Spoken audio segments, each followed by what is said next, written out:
Welcome to Dweller of the Dark. We are wicked wizards demanding the resurrection of the yellowed and blackened bones of forgotten masters of horror, science fiction, fantasy, and beyond. Subscribe, comment, like, or I'll send the vampire Helen to rip your heart out. Writers, poets, songwriters, reach out to us if you want to be part of our growing pile of bones. Writing, ghostwriting services on Upwork and Fiverr. We've had a 98% successful completion rate for projects. Contact links below. Children of Horror, Legion of Ghouls, the season of Halloween has arrived. Each night, we will present a tale, song, or poem in the ghoulish spirit of the season. For day 18, we proudly present Clark Ashton Smith's The Death of Ilalotha. Devilishly devoted to horror and Halloween, may your souls always be. Clark Ashton Smith's The Death of Ilalotha. Black Lord of bale and fear, master of all confusion, by thee thy prophet saith, new power is given to wizards after death, and witches in corruption draw forbidden breath, and weave such wild enchantment and illusion as none but Lamier may use.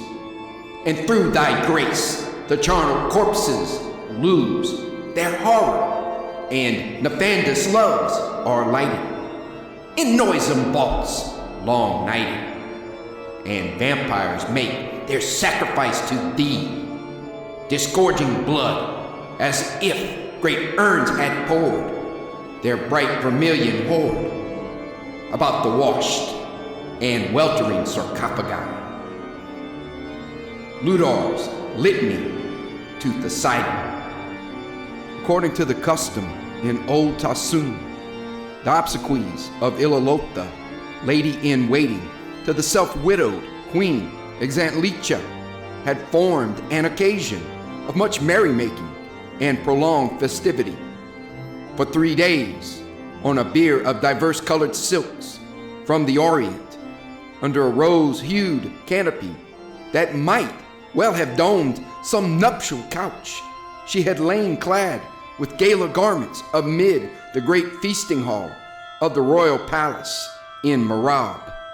About her, from morning, dusk to sunset, from cool even to torridly glaring dawn, the feverish tide of the funeral orgies had surged and eddied without slackening. Nobles, court officials, guardsmen, scullins, astrologers, eunuchs, and all the high ladies, waiting women, and female slaves of Xantlicha had taken part in that prodigal debauchery, which was believed to honor most fitly the deceased. Mad songs and obscene ditties were sung, and dancers whirled in vertiginous frenzy to the lascivious pleading of untirable lutes. Wines and liquors were poured torrentially from monstrous amphoras. The tables fumed with spicy meats piled in huge hummocks and forever replenished. The drinkers offered libation to Ilalotha till the fabrics of her beer were stained to darker hues by the spilt vintages. On all sides around her, in attitudes of disorder or prone abandonment, lay those who had yielded to amorous license or the fullness of their potations, with half-shut eyes and lips slightly parted in the rosy shadow cast by the catafalque. She bore no aspect of death, but seemed a sleeping empress who ruled impartially over the living and the dead. This appearance, together with a strange heightening of her natural beauty, was remarked by many, and some said that she seemed to await a lover's kiss rather than the kisses of the worm. On the third evening, when the many-tongued brazen lamps were lit and the rites drew to their end.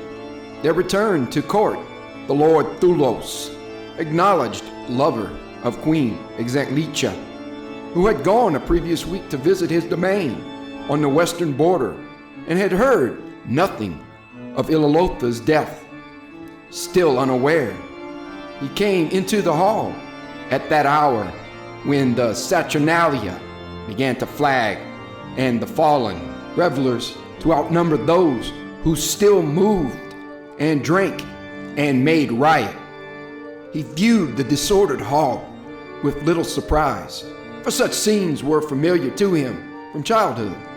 Then approaching the bier, he recognized its occupant with a certain startlement. Among the numerous ladies of Marab who had drawn his libertine affections, Ilalotha had held sway longer than most, and it was said she had grieved more passionately over his defection than any other. She had been superseded a month before by Xantlicha, who had shown favor to Thulos in no ambiguous manner, and Thulos perhaps had abandoned her, not without regret. For the role of lover to the queen, though advantageous and not wholly disagreeable, was somewhat precarious. Xantlicha, it was universally believed, had rid herself of the late King Arcane by means of a tomb discovered vial of poison that owed its peculiar subtlety and virulence to the art of ancient sorcerers. Following this act of disposal, she had taken many lovers, and those who failed to please her came invariably to ends no less violent than that of Arcane. She was exigent, exorbitant, demanding a strict fidelity somewhat irksome to Thulos, who, pleading urgent affairs on his remote estate, had been glad enough of a week away from court. Now, as he stood beside the dead woman, Thulos forgot the queen and bethought him of certain summer nights that had been honeyed by the fragrance of jasmine and the jasmine-white beauty of Ilalotha. Even less than the others could he believe her dead, for her present aspect differed in no wise from that which she had often assumed during their old intercourse. To please his whim, she had feigned the inertness and complacence of slumber or death, and at such times he had loved her with an ardor undismayed by the pantherine vehemence with which, at other whiles, she was wont to reciprocate or invite his caresses, moment by moment, as if through the working of some powerful necromancy there grew upon him a curious hallucination, and it seemed that he was again the lover of those lost nights and had entered that bower in the palace gardens where Ilalotha waited him on a couch strewn with overblown petals, lying with bosom quiet as her face and hands. No longer was he aware of the crowded hall, the high flaring lights. The wine-flushed faces had become a moon-bright parterre of drowsily nodding blossoms, and the voices of the courtiers were no more than a faint suspiration of wind amid cypress and jasmine. The warm aphrodisiac perfumes of the June night wailed about him, and again, as of old, it seemed that they arose from the person of Ilalotha, no less than from the flowers. Prompted by intense desire, he stooped over and felt her cool arm stir involuntarily beneath his kiss.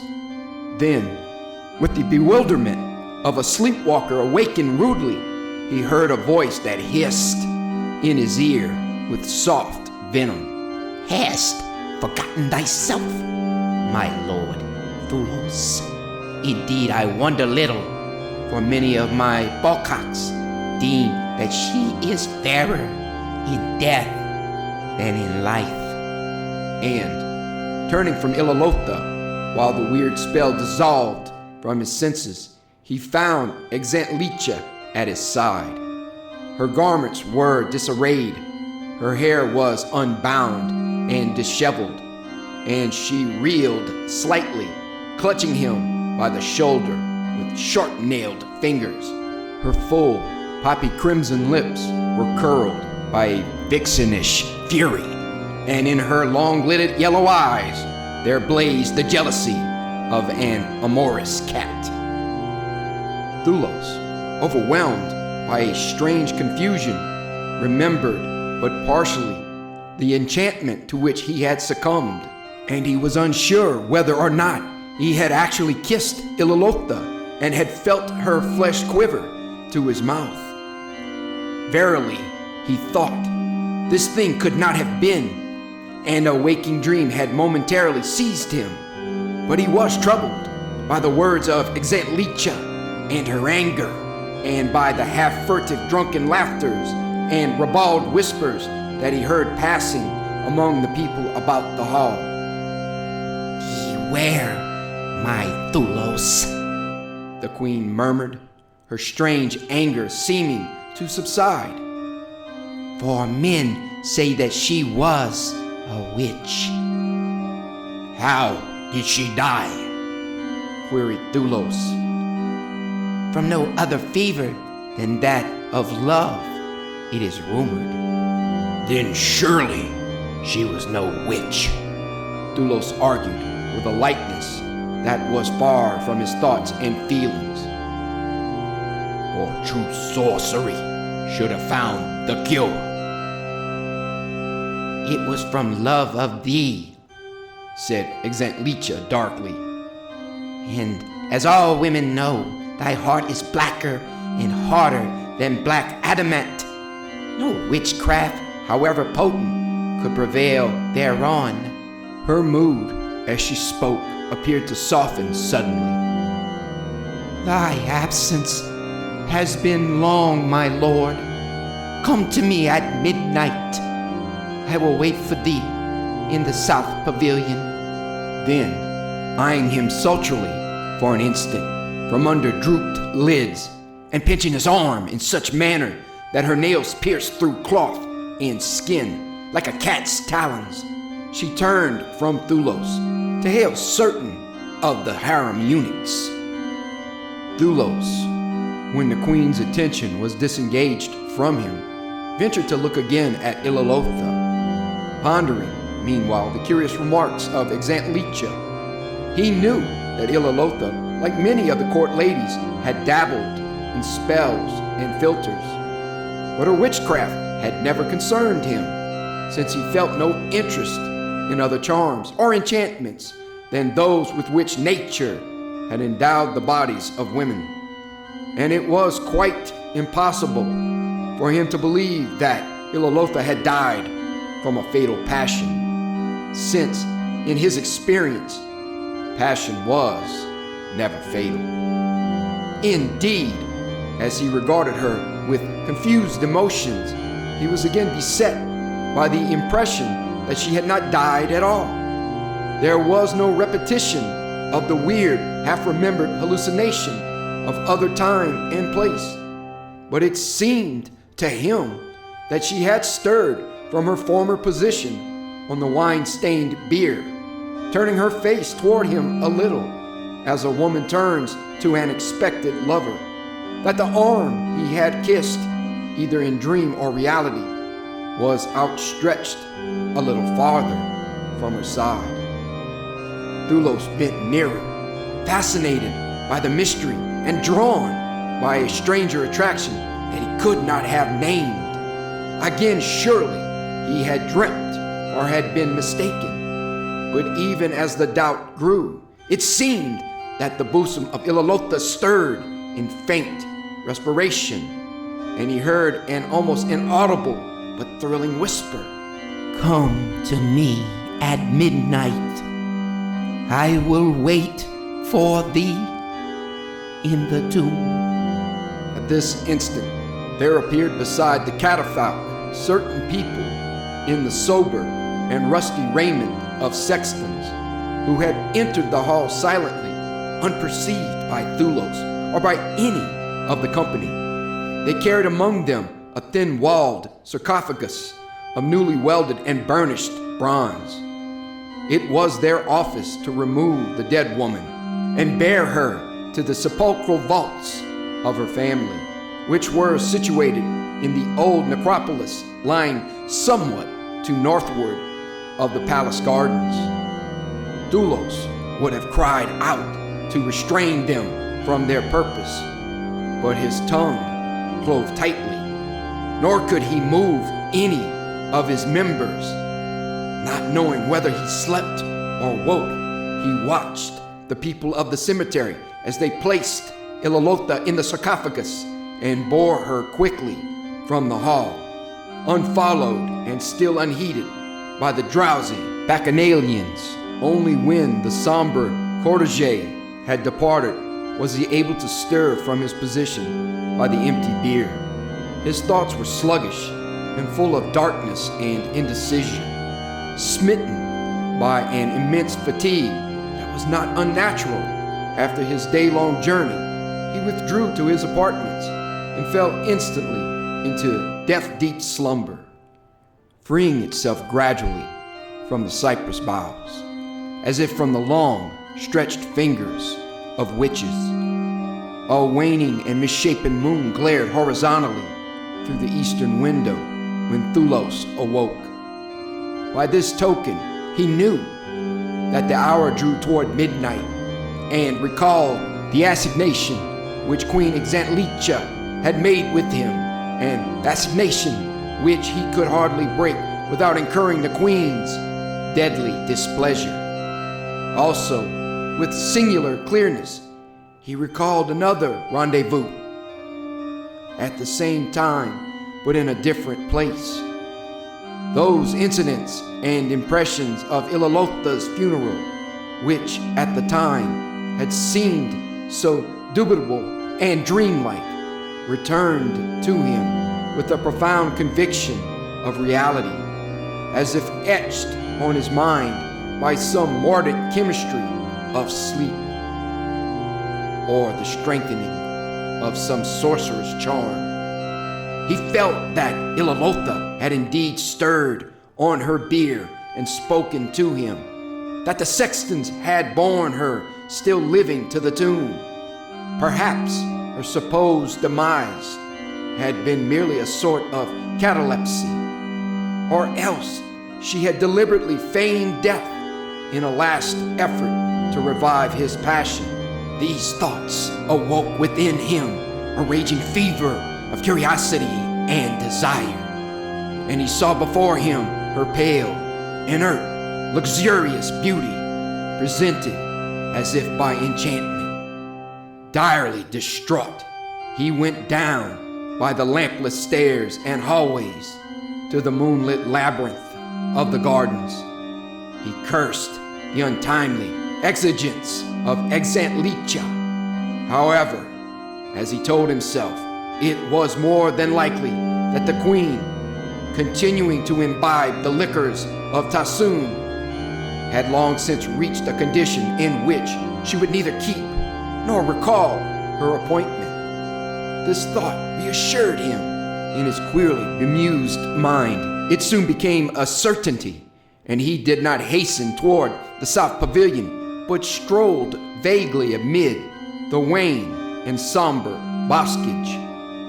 More and more it seemed unlikely that any but himself was abroad, for the long unlit wings of the palace sprawled as in vacant stupor, and in the gardens there were only dead shadows and pools of still fragrance in which the winds had drowned.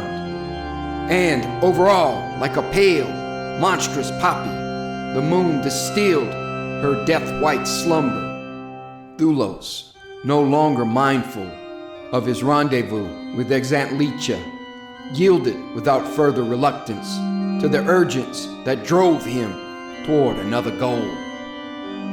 Truly, it was no less than obligatory that he should visit the vaults and learn whether or not he had been deceived in his belief concerning Ilalotha. Perhaps, if he did not go, she would stifle in the shut sarcophagus, and her pretended death would quickly become an actuality. Again, as if spoken in the moonlight before him, he heard the words she had whispered, or seemed to whisper, from the bier. Come to me at midnight. I will wait for thee in the tomb. With the quickening steps and pulses of one who fares to the warm, petal-sweet couch of an adored mistress, he left the palace grounds by an unguarded northern postern and crossed the weedy common between the royal gardens and the old cemetery. Unchilled and undismayed, he entered those always open portals of death, where ghoul-headed monsters of black marble, glaring with hideously pitted eyes, maintained their charnel postures before the crumbling pylons. The very stillness of the low bosomed graves, the rigor and pallor of the tall shafts, the deepness of bedded cypress shadows, the inviolacy of death by which all things were invested, served to heighten the singular excitement that had fired Thulos' blood. It was as if he had drunk a filter spiced with mamiya. All around him, the mortuary silence seemed to burn and quiver with 1,000 memories of Ilalotha, together with those expectations to which he had given as yet no formal image. Once, with Ilalotha, he had visited the subterranean tomb of her ancestors, and recalling its situation clearly, he came without indirection to the low-arched and cedar-darkened entrance. Rank nettles and fetid fumitories growing thickly about the seldom-used adit were crushed down by the tread of those who had entered there before Thulos, and the rusty, iron-wrought doors sagged heavily inward on its loose hinges. At his feet there lay an extinguished flambeau, dropped, no doubt, by one of the departing sextons. Seeing it, he realized that he had brought with him neither candle nor lantern for the exploration of the vaults, and found in that providential torch an auspicious omen. Bearing the lit flambeau, he began his investigation. He gave no heed to the piled and dusty sarcophagi in the first reaches of the subterrane, for during their past visit, Ilalotha had shown to him a niche at the innermost extreme, where, in due time, she herself would find sepulture among the members of that decaying line. Strangely, insidiously, like the breath of some vernal garden, the languid and luscious odor of jasmine swam to meet him through the musty air, amid the tiered presence of the dead, and it drew him to the sarcophagus that stood open between others, tightly lidded. There he beheld Ilalotha lying in the gay garments of her funeral, with half-shut eyes and half-parted lips, and upon her was the same weird and radiant beauty, the same voluptuous pallor and stillness that had drawn Thulos with a necromantic charm. I knew that thou wouldst come, O Thulos, she murmured, stirring a little, as if involuntarily, beneath the deepening ardor of his kisses that passed quickly from throat to bosom. The torch that had fallen from Thulos' hand expired in the thick dust. Xantlicha, retiring to her chamber betimes, had slept illy. Perhaps she had drunk too much or too little of the dark, ardent vintages. Perhaps her blood was fevered by the return of Thulos, and her jealousy still troubled by the hot kiss which he had laid on Ilalotha's arm during the obsequies. A restlessness was upon her, and that she rose well before the hour of her meeting with Thulos, and stood at her chamber window, seeking such coolness as the night air might afford.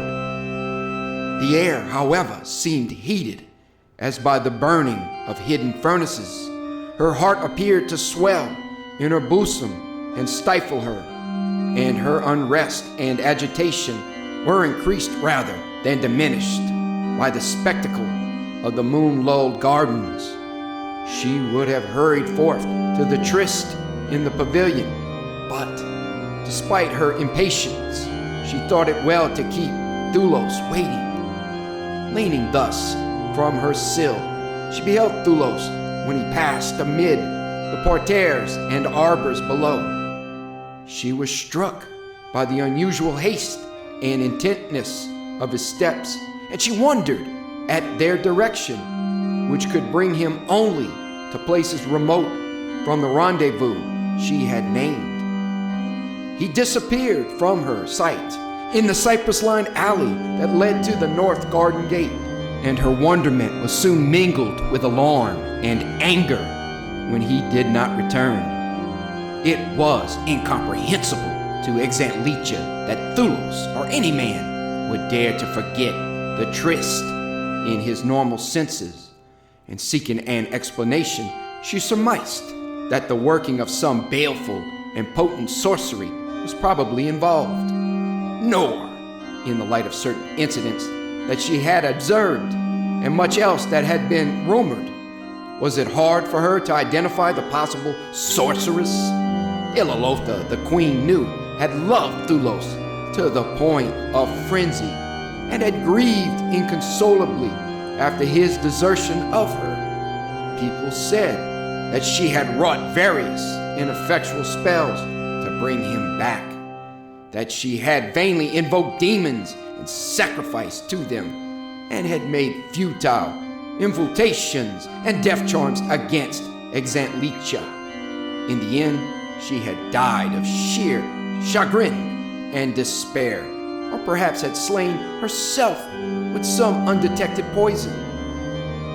But, as was commonly believed in Tassoon, a witch dying thus, with unslaked desires and frustrate cantrips, could return herself into a lamia or vampire, and procure thereby the consummation of all her sorceries. The queen shuddered, remembering these things, and remembering also the hideous and malign transformation that was said to accompany the achievement of such ends. For those who used in this manner the power of hell must take on the very character and the actual semblance of infernal beings. Too well she surmised the destination of Thulos and the danger to which he had gone forth, if her suspicions were true. And, knowing that she might face an equal danger, Xantlicha determined to follow him. She made little preparation, for there was no time to waste, but took from beneath her silken bed cushions a small, straight-bladed dagger that she kept always within reach. The dagger had been anointed from point to hilt with such venom as was believed efficacious against either the living or the dead. Bearing it in her right hand and carrying in the other a slot-eyed lantern that she might require later, Xantlicha stole swiftly from the palace. The last lees of the evening's wine ebbed wholly from her brain, and dim, ghastly fears awoke, warning her like the voices of ancestral phantoms. But firm in her determination, she followed the path taken by Thulos, the path taken earlier by those sextons who had borne Ilalotha to her place of sepulture. Hovering from tree to tree, the moon accompanied her like a worm-hollowed visage. The soft, quick patter of her cothurns, breaking the white silence, seemed to tear the filmy cobweb pall that withheld from her a world of spectral abominations. And more she recalled of those legendaries that concerned such beings as Ilalotha, and her heart was shaken within fear, for she knew that she would meet no mortal woman, but a thing raised up and inspirited by the seventh hell. But amid the chill of these horrors, the thought of Thulos in the Lamia's arms was like a red brand that seared her bosom. Now the necropolis yawned before Xantlicha, and her path entered the cavernous gloom of far vaulted funeral trees, as if passing into monstrous and shadowy mouths that were tusked with white monuments. The air grew dank and noisome, as if filled with the breathings of open crypts. Here the queen faltered, for it seemed that black, unseen cacodemons rose all about her from the graveyard ground, towering higher than the shafts and bowls, and standing in readiness to assail her if she went farther. Nevertheless, she came anon to the dark attic that she sought. Tremulously she lit the wick of the slot-eyed lantern, and piercing the gross underground darkness before her with its bladed beam, she passed with ill-subdued terror and repugnance into that abode of the dead, and perchance of the undead. However, as she followed the first turnings of the catacomb, it seemed that she was to encounter nothing more abhorrent than charnel mold and century-sifted dust, nothing more formidable than the serried sarcophagi that lined the deeply hewn shelves of stone, sarcophagi that had stood silent and undisturbed ever since the time of their deposition. Here, surely the slumber of all the dead was unbroken, and the nullity of death was inviolate. Almost the queen doubted that Thulos had preceded her there, till, turning her light on the ground, she discerned the print of his poulaines, long-tipped and slender in the deep dust, amid those footmarks left by the rudely shod sextons, and she saw that the footprints of Thulos pointed only in one direction, while those of the others plainly went and returned. Then, at an undetermined distance in the shadows ahead, Xantlicha heard a sound in which the sick moaning of some amorous woman was blent with a snarling as of jackals over their meat. Her blood returned frozen upon her heart as she went onward step by slow step, clutching her dagger in a hand drawn sharply back and holding the light high in advance. The sound grew louder and more distinct, and there came to her now a perfume as of flowers in some warm June night. But as she still advanced, the perfume was mixed with more and more of a smothering foulness such as she had never heretofore known, and was touched with the reeking of blood. A few paces more, and Xantlicha stood as if a demon's arm had arrested her, for her lantern's light had found the inverted face and upper body of Thulos, hanging from the end of a burnished, new-wrought sarcophagus that occupied a scant interval between others green with rust. One of Thulos' hands clutched rigidly the rim of the sarcophagus, while the other hand, moving feebly, seemed to caress a dim shape that leaned above him with arms showing jasmine white in the narrow beam, and dark fingers plunging into his bosom. His head and body seemed but an empty hull, and his hand hung skeleton thin on the bronze rim, and his whole aspect was vein-drawn, as if he had lost more blood than was evident on his torn throat and face, and in his sodden raiment and dripping hair.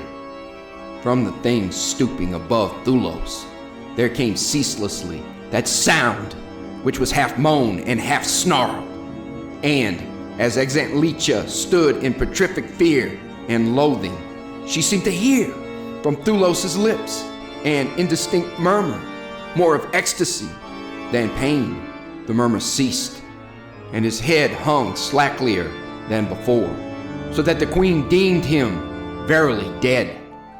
At this she found such wrathful courage as enabled her to step nearer and raise the lantern higher, for even amid her extreme panic, it came to her that by means of the wizard-poisoned dagger, she might still haply slay the thing that had slain Thulos. Waveringly, the light crept aloft, disclosing inch by inch that infamy which Thulos had caressed in the darkness. It crept even to the crimson-smeared wattles and the fanged and ruddled orifice that was half mouth and half beak, till Xantlicha knew why the body of Thulos was a mere shrunken hull. In what the queen saw, there remained nothing of Ilalotha except the white, voluptuous arms and a vague outline of human breast melting momently into breasts that were not human, like clay molded by a demon sculptor. The arms, too, began to change and darken, and as they changed, the dying hand of Thulos stirred again and fumbled with a caressing movement toward the horror, and the thing seemed to heed him not, but withdrew its fingers from his bosom and reached across him with members stretching enormously, as if to claw the queen or fondle her with its dribbling talons. It was then that Xantlicha let fall the lantern and the dagger and ran with shrill, endless shriekings and laughters of immitigable madness from the vault.